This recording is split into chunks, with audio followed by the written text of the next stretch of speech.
Do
you want to,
All right, this time I'd like to call to order the September meeting of the Town Council. Welcome everybody here. Call the meeting to order. First order of business is public comments. No one has signed up. We're going to move on to item 3. Approval of minutes. We've got 2 in your packets, one from August 9th, our regular meeting, and then August 18th. Special meeting. Those minutes are in your packet. Take a look at those. I've had a look. Those look good to me. We'll need a motion to pass those. I'm gonna make a motion to pass both minutes, 989 and 818. Second. Your motion is second. Any further discussion on the motion? All in favor, say aye. Aye. All opposed. All right, moving on to item 4, reports and updates. First up, we've got Chief Fanning with his police report. Doing good, Chief? We are doing all right. Awesome, man. We did have a busy month though. You saw this, the traffic survey showed that we did have 1, 2, 3 different reports of assault and battery and or criminal sexual conduct, so that's great. The assault and battery, we got called up to the hospital for assault victim. The guy said that he was surfing and cut off a surfer by the pier, and instead he was jumped by 3 black surfers and they stabbed him in the side in the middle of the Sunday afternoon at 3 o'clock. We didn't get called till the next night. We did an extensive survey, witnesses, nobody called 911 or anything like that, so we were able to, and the gentleman was known to frequent the area, riding his bicycle around town, and he was not very coherent the night he reported this. So we've determined that was unfounded. We didn't have any witnesses, middle of a crowded beach afternoon. We kind of determined that did not happen here. When we interviewed his roommate, the roommate said that he was on a moped the day before, crashed his moped, and we believe that's when it happened. So this guy, I don't know where he came up with his train of thought, but we were able to do a thorough investigation and make that as unfounded. The second one was a criminal sexual conduct. She was kidnapped outside of a bar off of Willow Boulevard by the Food Line Plaza up there. Around 12:30 at night, she reported, the boyfriend actually reported her missing. He brought her out of the bar, put her in the vehicle. He went back into the bar to pick something, to get her purse or a phone or something, came back, car door was open and she was gone. Sheriff's office responded. John O, investigator Failfield, who was patrolling that night, he went over to assist with their investigation, and they asked if he could patrol around, and he did.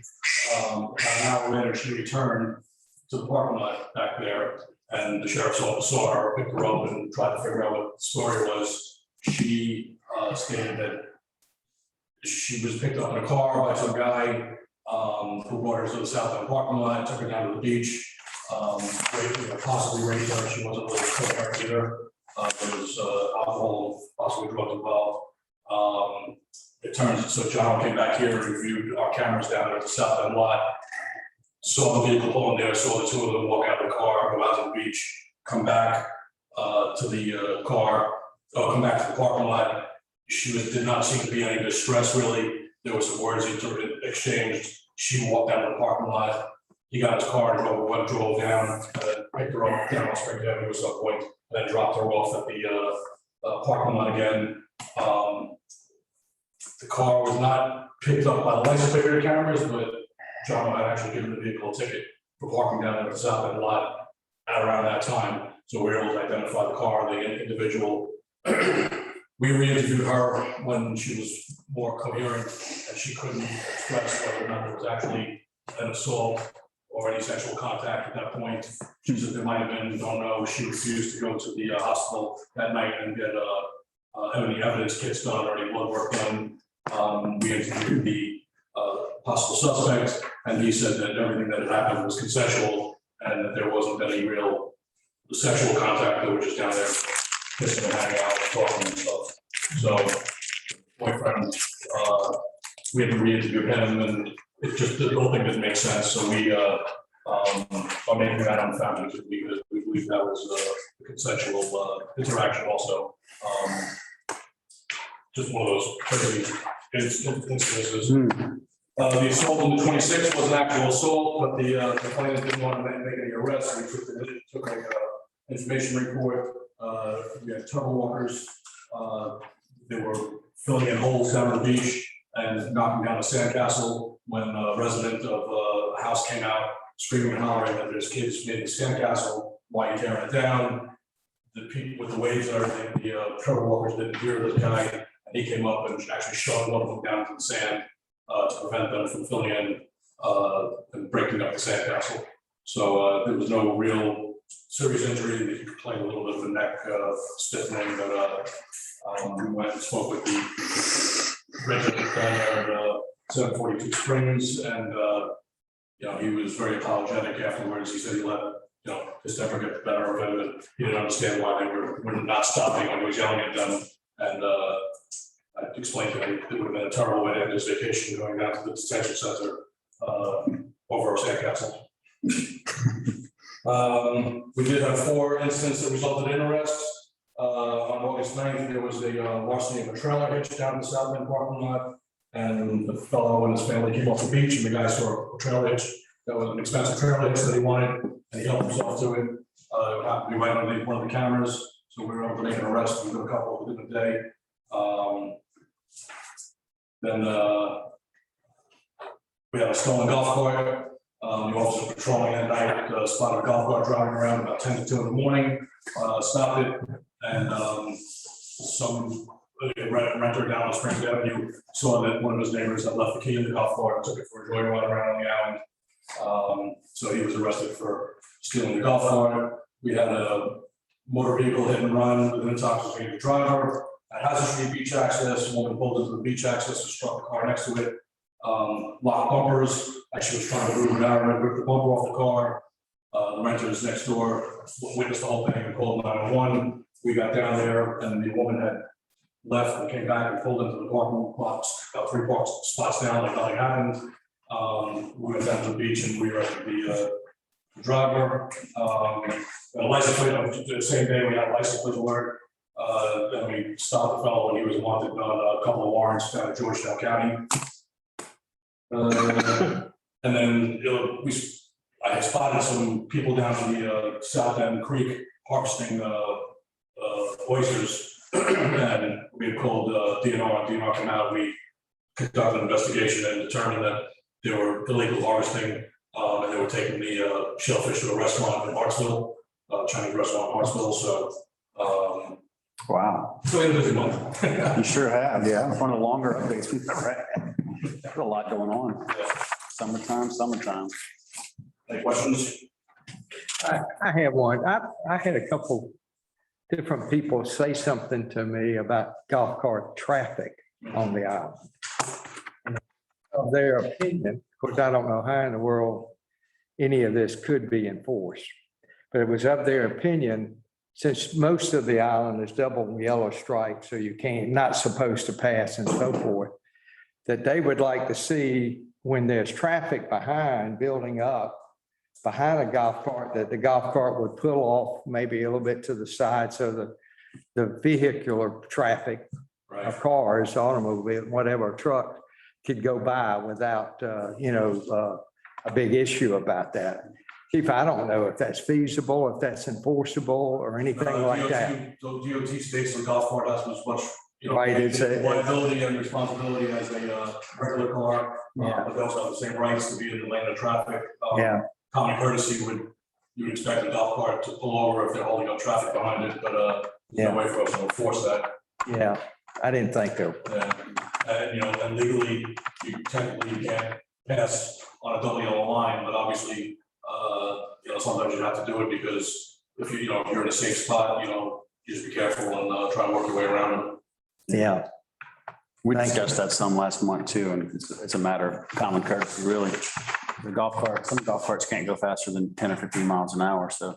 Yeah. You think, at least that's what I do, pull over. Someone, it doesn't matter, be a stack of cars, just one car, but Oh, thank you. you raised a good question. I guess it's not enforceable. Any other questions for Mike? If not, we're going to move on to item 4B, the building report.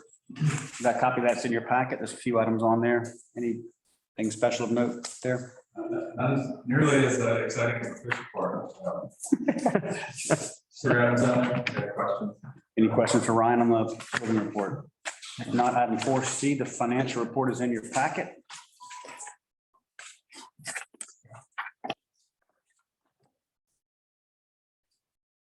Any highlights there, Ryan? The main highlight, the biggest takeaway is just local aid tax. So far collected year to date is about 475,000. We've got 495,000 budgeted for the year. And that's through the end of July, so we're way ahead of Oh, good. what we thought we would get. Excellent. And there will be a fairly significant amount still to come. So second largest month is August. Everything's a month later. So what we collect now in September are for all the rentals in the month of August. So yeah, the next month should be. So the year-to-date budget number at 495 is really what we anticipate through. Yeah, that's collections for rentals through the end of July. Okay. Wow. So like, what would have been last July, you know, About $130,000 less than where we're at right now. the year to date last, like, the same time last It was, year? 500, and I think for the year, we're about 525,000. Through the year to date, this time last year, it's about $130,000 less than where we're at right now. So we're at 474, so more like 350. 25%. Pretty strong, Yes, it is. pretty strong. It's a good rebound.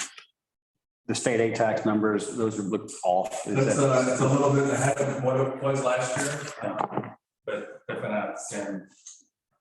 Okay. Same rate as the increase that we've seen in local aid tax. The only thing I whack on the expenditure side is the legal fees that we've incurred this year, but we knew that wouldn't be the case. And that's what the budget amendment is later in the agenda.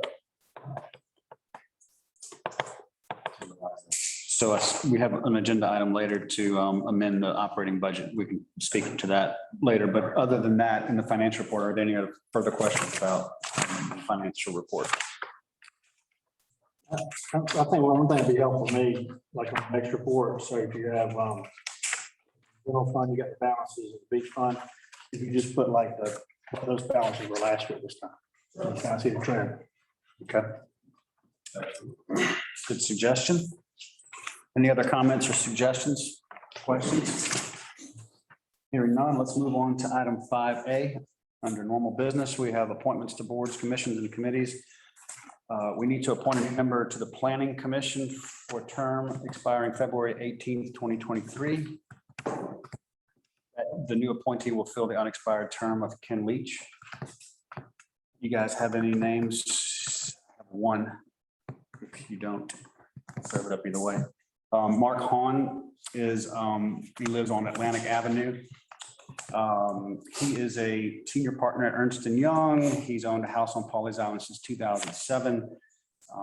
He's been vacationing here with his family for over 20 years. He served as a president of a homeowners association in Raleigh for a while. He served on a homeowners association in Atlanta, which is where he spent most of his time living. He's been on several boards, not for profits. So Mark expressed an interest and I told him I would nominate him. What's his last name again? Hawn, Hawn, lives on at 118 Atlantic Avenue. I know Mark, and he's a good guy. He's a really good guy. I'm surprised you would get him, actually, because he's pretty busy. So He is that's a busy. good pickup. You may have seen him out on the beach kite sailing. He's awesome. Guy sailor. It's pretty impressive. He is. Pretty Could impressive. be a Wild World of Sports or something. He's a decent tennis player too. Don't tell him that. But good guy, and I think he'd be an asset to the planning commission. I'm glad we have somebody to fill in. Me too. So we'll need a motion to appoint Mark Hahn to the planning commission. So moved. Second. We have a motion and a second. Any further discussion on Mark Hahn? All in favor, say aye. Aye. All opposed? All right, good deal. Congrats, Mark, if you're watching. Item 5B, ordinance 2021-8, an ordinance prohibiting firearms in town hall or on town-owned real property. One We have something drafted. So we don't have anything drafted, we have in your package is a memo put together by David's office. So if you need to make a decision, I don't expect you guys to make that decision today. But it's in there, we can get into all this afternoon. So we can- What's driving that? What's that? Where did that come from, that idea? So the idea came from, once open carry was allowed last month, the idea of, we fully realize that people are allowed to have handguns on them or firearms. But, typically if it's sealed, you don't know it. It's not, it doesn't really bother anybody. But the idea of somebody coming in a place of business, strapped with firearms there just felt out of place. So the idea was raised to not prohibit them from coming in. I mean, I don't know how you guys would feel about someone sitting down in here watching a meeting. As long as the chief's behind him, I'm good. But so it was just floated out there as an idea.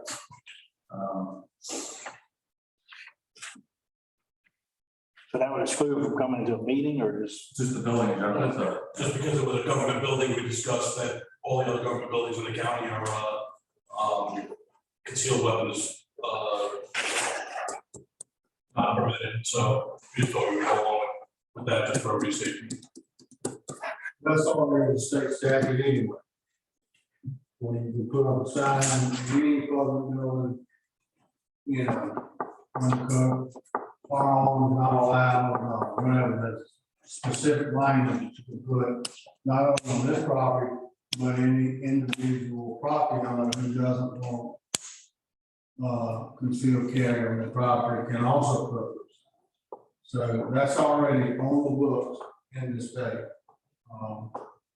What I can tell you in reviewing the statute and the law is, in my opinion, it looks like the intent of the statute and the legislators is to centralize all of the control of guns under this ordinance, under SLED.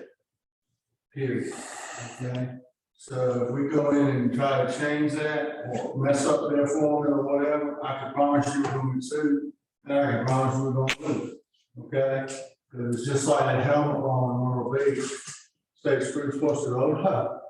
You can't do that. You can't make them be required to wear helmets in the city. That's not what they're gonna do.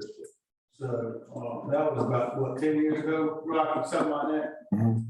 And so my advice is let's work within the confines of the statute for now.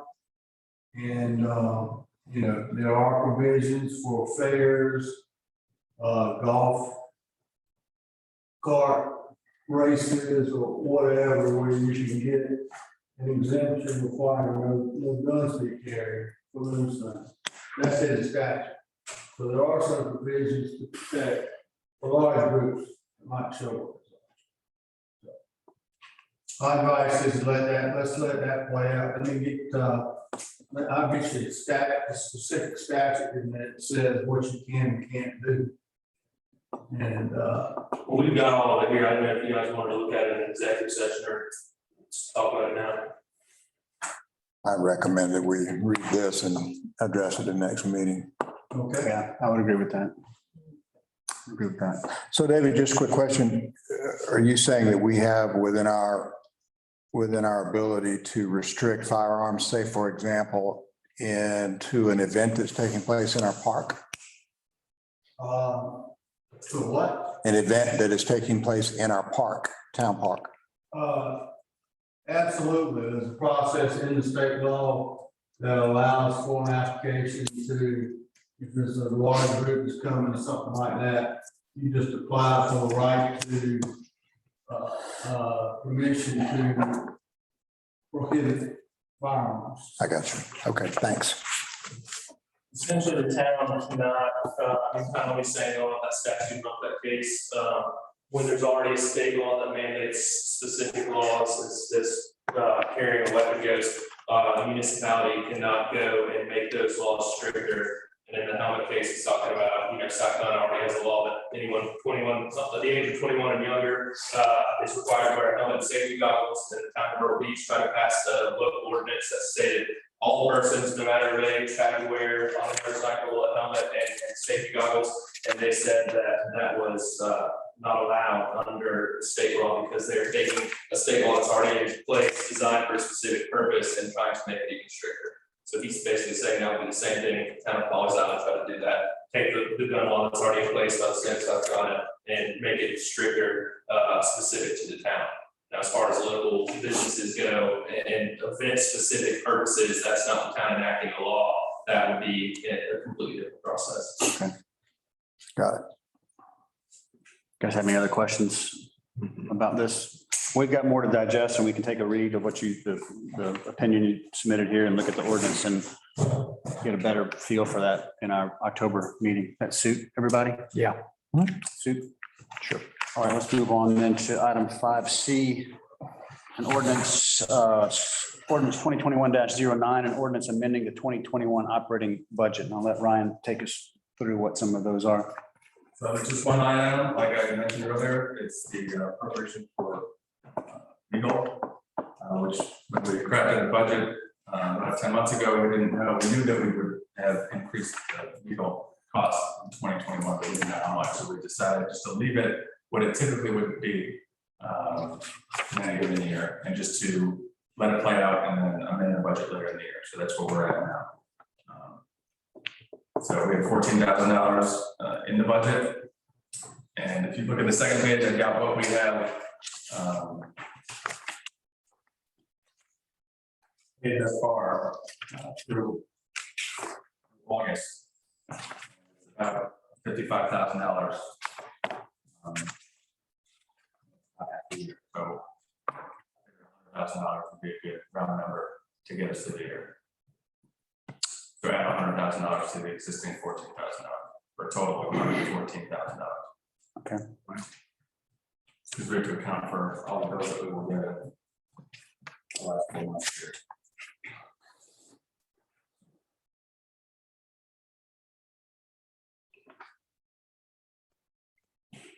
And these are legal fees. Would not include any kind of judgments or anything like that. This is legal fees. That's totally separate. Why would we go from 55 to 120, We have 14,000 budgeted. We've 114? taken on $55,000 in, those are unbudgeted legal costs. So these are things that are above and beyond just standard monthly bills for. So I guess my question, you think we'll spend more the rest of the year than we have already? So there's no doubt.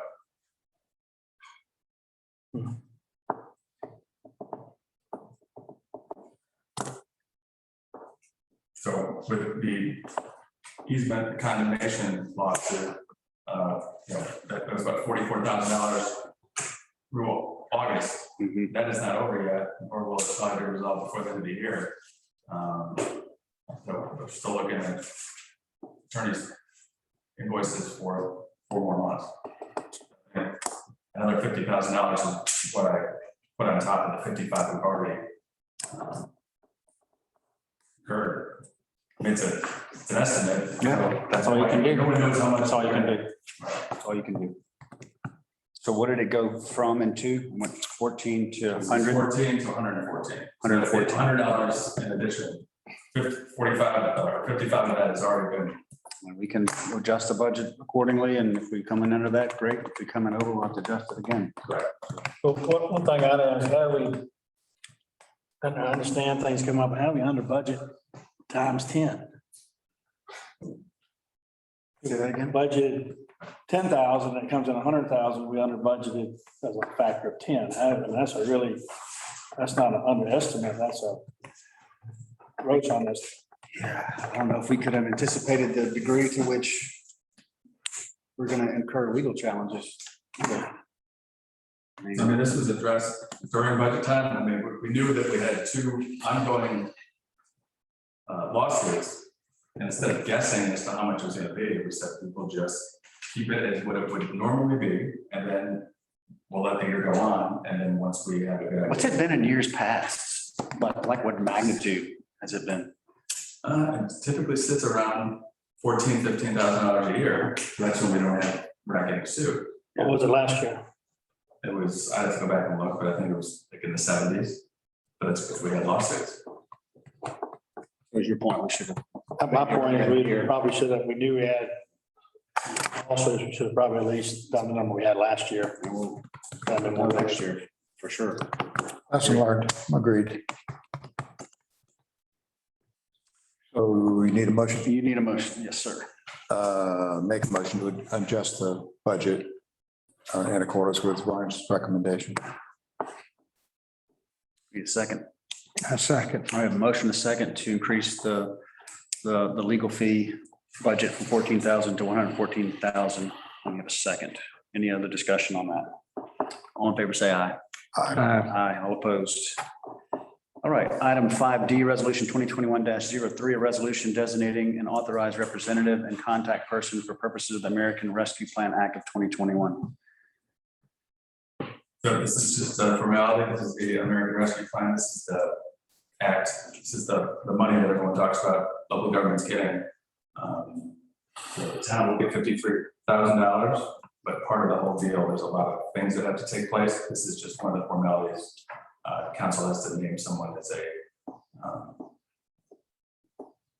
contact person, authorized representative. So that's all I said.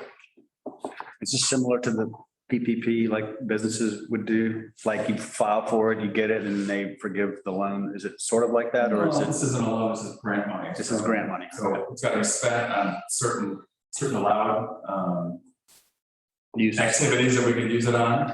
There's still a lot being ironed out as to can this money be used as but the match portion on another federal grant, typically that's not the way it goes. You can't use federal money to match a program. That might get waived. Otherwise, it's pretty narrow list of things you could spend money on. And the 53,000 was awarded based on a formula. Correct. So it's based on population. Another small.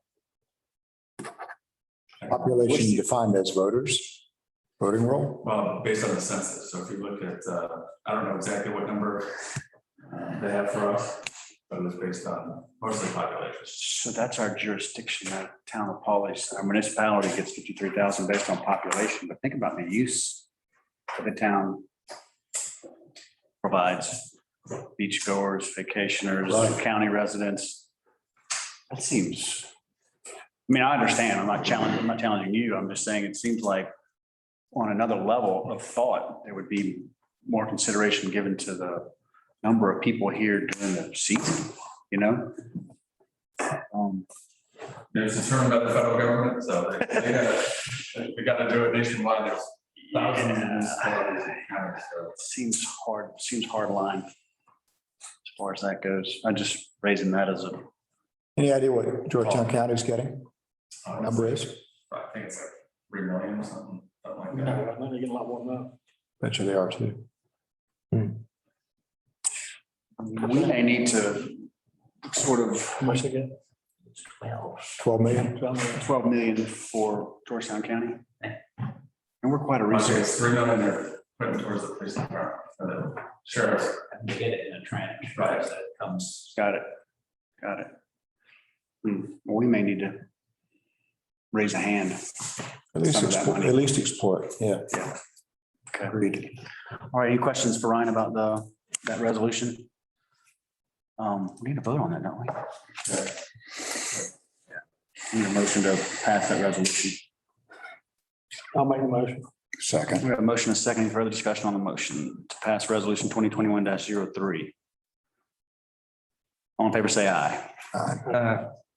All opposed. Thanks for that. Item 5E, approval of authorization for entry for construction on property for installing sand fence and planting dune vegetation in relation to the Pawleys Island Coastal Storm Risk Management Project. Correct. So the Army Corps is getting close to The contractor come out and install the sand fence and COs and vegetation on the south end of the island in the federal project area. Part of that process is after we've acquired all the easements, all the real estate interests that they need us to acquire. We have to sign this form, and our town attorney has to verify that the town has acquired all the real estate interests that they need. So they can move forward and work in front of us. So this is just saying that we have all the easements that they require. If you read it, it's sand fence and COs, so it's not like a beach project where you can't skip 60 feet and not put sand, doesn't make sense. But COs and sand fence, you can very easily skip a 60-foot section, so it clearly, and you'll see it in the authorization form that's in there, it leaves out 746, 748, 756 Springs Avenue, so those are the 3 easements we don't have, so they will not have any work done in front of those properties. But we're verifying we have all the rest. Okay, so a bid was sent out, but the contract has not been awarded yet. I believe they have awarded it, but Okay, so we need, do we need to vote on that, or is that something that we need David to you do? guys have to vote to authorize. I put your name down as the authorized signer. Okay. So it's just going to require your signature. So really, it's just So we're basically voting to give me the signature, the authorization to sign the form correct. to approve entry for construction. Well, that seems like a no-brainer. I'll make the motion. And I'll second. All right, motion is second. Any further discussion on the approval of authorization just for me to sign the form? All in favor, say aye. Aye. All opposed. All right, next up, item 5F.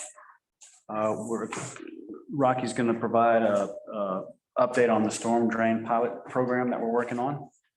I won't steal any of his thunder. I'll let him take it away. Okay, thanks, Brian.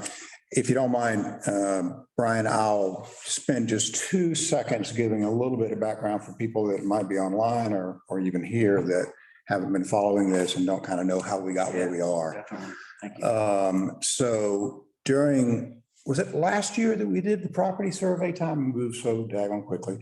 Last year. Okay, so we did the property owner survey, and one of the major pieces of feedback that we got from a large percentage of people was concern about higher levels of saltwater flooding on our island roads. And of course, those flooding events, mostly during king tides, are definitely occurring more frequently, resulting in widespread damage to vehicles and other properties up and down the island. So in researching this problem, after we got that feedback, I found out that at least a large percentage of the flooding on our roads results from creek water actually backing up through certain storm drains up and down the island during those king tides. And of course, that problem is not unique to Pawleys. Every beach community up and down the coast is experiencing that same issue. Luckily, however, there is a proven solution to the problem that involves installing a unique backflow prevention valve into those affected storm drains to prevent the water from backing up. So to test out that solution, we will soon, and this is the update, we'll soon begin working on a pilot project to address road flooding at one of the worst areas of flooding on the island, which is the corner of the North Causeway and Myrtle Avenue intersection. That area was chosen for the pilot because so many of us, including everybody on the north end, has to drive through fairly deep saltwater on frequent occasions during king tide events. So the pilot project involves cleaning several clogged valves that aren't working, the entire replacement of one damaged drain pipe that is unrepairable, and the installation of 2 of these unique valves that prevent the creek from backing up. The special valves have already been ordered. They're actually delivered here on site. We've also finalized negotiations with a contractor who's very experienced in this kind of project and does most of that work for the city of Charleston. And so we're currently expecting that work to begin in about a 2-week timeframe. So back when the council approved this pilot project, we voted to pay for it through a 50-50 public-private partnership, which combines town funding with contributions from our property owners. And so for 2021, we budgeted, I believe, Ron, it was $35,000 to pay for the town's estimated portion of that pilot project cost. After negotiations, our actual total project costs are coming in a bit lower than that, and look like they're going to total around $40,000. So with a 50-50 public-private sharing, the town's portion of that would be $20,000. And of course, the public's portion would also be $20,000. At this point, our fundraising effort has gathered about $15,000 of that. So we still need to raise an additional $5,000 to fully cover the public's portion of those costs. Private.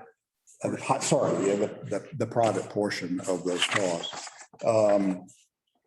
And, you know, my expectation is that we will be able to do that given the generosity of our property owners here on the island. So what's next beyond the pilot project? If the initial results are as positive as we expect, our intention is to replicate this same plan for other areas of the island where the creek is backing up through other storm drains and flooding the roads. So toward that end, a week or so ago, Bill Otis and I spent a day walking around the island looking at the storm drain system and using his extensive knowledge of the system over so many years of watching this problem and understanding where the issues are. We identified at least 5 additional areas where the creek water is likely backing up through the drains and causing significant road flooding. We're talking about areas like the intersection of Pritchard Street and Springs Avenue, along with several others in the middle of the island and several others on the north end of the island of the community as well. So our next goal is to finalize the list of those problem areas, and then together as a team here on the council, develop priorities for working on those areas and getting the problem solved. We also need to significantly expand our fundraising effort to an island-wide effort, probably go on a communication campaign of some kind to make sure that our homeowners really understand what we're doing and why and how it benefits them. And staying on that funding topic for a second, I think we also need to push much harder for a share of the growing local, federal, state and federal funding that is increasingly being made available for specifically flooding and infrastructure issues. And we're going to see that continue. I think we need to be standing right there to take advantage of those available funds. So that's pretty much it. I think in closing, I believe we've made good progress. I think we've got a good plan in place. Looking forward to seeing this pilot project get kicked off in the next couple of weeks and a successful conclusion. So I'm happy to take any questions that you guys might have. I want to say a couple of things first. Thanks for the incredible job you've done. I mean, you've been working on this for over a year, and I know residents and people don't see us around doing things as town council, but you headed up the beach renourishment, now heading this up. This has potential to do some major improvements for the flooding on the island. So I just want to, I know you've been very diligent. We've met a few times to talk about it. You've met with all the property owners in this area to get funding and educate them. And it takes time. I think back in January, we were hoping to have this done January, February. Absolutely. And then you realize things of this nature take time. They do. It takes diligence and it takes money. And we've gotten the money now. And I also wanted to recognize, second thing is the DOT, state DOT has really stepped up. Good. And we've unfortunately have to replace the pipe at Pavilion and Myrtle.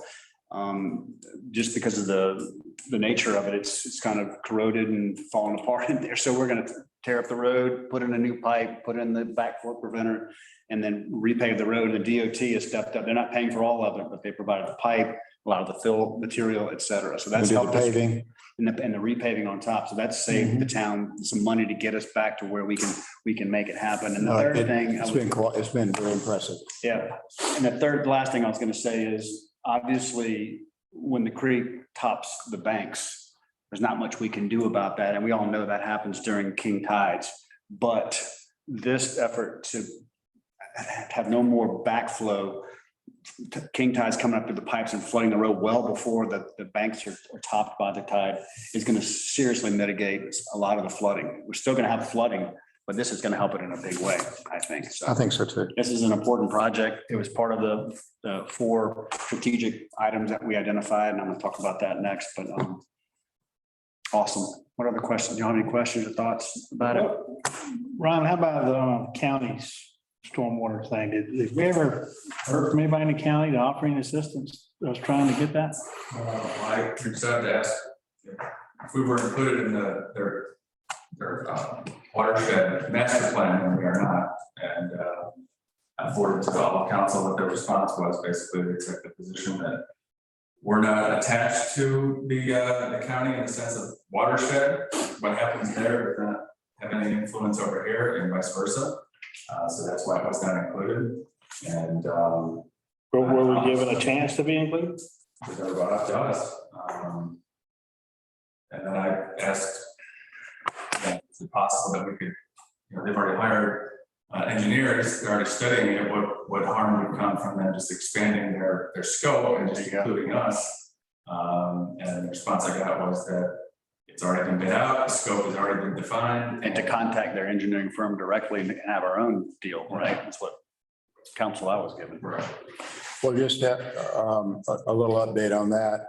That has changed a little bit this past week. The county has gone out now for bids to see what it would cost to add us to the study. Yeah, And they are considering doing that. that's awesome. So fingers crossed that we will be included. That's awesome. Good. Any other questions or thoughts for Rocky, or thoughts on the drain pilot program? All right. Thanks again, Rocky, for that update and for all the work you're doing. Fantastic. The last item under item 5 is G, which is discussion regarding creek dredging and next steps. And just, I wanted to do a quick reminder and a recap of some of the things we discussed in strategic planning session. Gosh, a year plus ago, we talked about 4 priorities: maintain the beach, maintain the creek, mitigate road flooding, and you just talked about that. And then where are we going to get all the money to do this? That's obviously the top of the list. We've still got some work to do, obviously, on that. But as I mentioned, maintaining the creek is something that we all know is vital to the vacationers, locals, residents, to have a healthy creek. And so I mentioned to Ryan last week, hey, let's put it on the agenda and let's start talking about it. The only way to get something done is to keep it on the dashboard and figure out ways to move forward. I think we all recognize that these types of efforts take years. And I think I read in a local newspaper last week that last time the town tried to do this, it took almost 20 years to make something happen. Hopefully it won't take that long. But one of the things I noted in the article, and again, this kind of coincides, it is coincidental, that the Litchfield Property Owners Association is pursuing a similar creek health dredging effort on the north end of Pawleys, south end of Litchfield. Obviously, we also have an issue with the south end creek with, the sand and difficulty in navigating at low tide, et cetera, et cetera. So what I would like to do at some point soon is reach out to, gentleman's name is Lex Reynolds. I believe he's heading up the effort for Litchfield Property Owners Association, and just kind of join forces and see what we can do. Where do we start? Everyone I've talked to about this, oh, it just takes forever. It's going to take you forever. I don't know. We got to start somewhere. And I think starting somewhere is to talk to Litchfield Property Owners Association, get a plan, start to get educated. And maybe the first thing to do is get a study to figure out what needs to happen in the creek. I don't know what it is, but you guys have been on town council longer than me. And I know you've talked about this in the past, but Well, I was out it's by time to talk boat about it. on the north end recently, and I was surprised about how much sand that's come in through the inlet into the Pawleys Island Creek on the north end, especially where you turn to go toward the inlet, that go out to either to the ocean or over to South Litchfield. It's amazing to me how much sand that's come in. And I don't know, there's no easy answers. It's all money as far as trying to get that area dredged and so forth. But it's something that's eventually is going to have to be addressed. Or we're not going to have much water at all in the creek up on the north end. And actually the creek I spent a lot of time in the creek. I'm in a kayak, so I can see it from down low. And I would have to say the creek is very healthy in terms of the bait fish. Okay, fishing hadn't been awesome in the last month or so, but the bait fish population is significant. Birds seem very, very prolific. So I think the creek is healthy. I think it's just, it's silting in, and that's not good. Ultimately, that's not going to be good. So I don't think it's not a crisis from a health perspective, but it's getting there from a navigation perspective. And we know it's going to take a lot of time to get the necessary permits to do work of consequence in the creek. So if it takes us 3 or 4 or 5 years, hopefully not, we don't know what navigation is going to be. Because that's obviously the health is one thing, but the recreation is a big part of vacationers and locals and residents, et cetera. Well, I think this is one of the Greenville family rentals, if I'm not mistaken. Good folk. And maybe a conversation could be had around some sort of teaming. If they're going to mobilize a group to do a study, certainly if they're going to mobilize a dredge. Use CSE, talking about the CSE? Yeah, Okay. yeah. Or ultimately when the work is done, if we can share in cost, we can do in the north end and they're going to do their south end. Yeah. That makes good sense to me to somehow share or piggyback, if you will. Ryan, what do you think about that? Engaging CSE to at least give us some type of a quote or estimate or scope? Start, and, even if that's not their wheelhouse, at least steer us in the right direction. You think? It's worth looking into. I think if nothing, we can start to, Maybe it's just part of the cycle. We had like 4 or 5 hurricanes in a row where all the sand just got pushed into the creek. Mhm. yep, It'll flush out at some point. Yeah. agreed. So are we giving Ryan the green light to reach out to CSE and start to at least not spend any money yet, but at least talk to him about what a scope would look like, what would be involved? It's something to consider. Yeah, I think. And maybe we could consider it in pieces as opposed to doing the entire creek. It's true. We talked about that at our strategic planning. Yeah. Too. Pick the areas where they're most impacted. Mhm. Kind of, yeah. Okay. I think that would be pretty easy to identify those. Mhm. Any other thoughts or questions about that item before we move on? All right, the last item on the agenda, second to last item is executive session. Pursuant to FOIA, we're going to go in executive session to discuss legal advice covered by the attorney-client privilege. But in order to do that, we'll need a motion and a second to move into executive session. I'll make the motion. I'll second. All right, a motion and a second to move in executive session. Any discussion on the motion? All in favor, say aye. Aye. All opposed? All right. Our lawyer, exit stage right.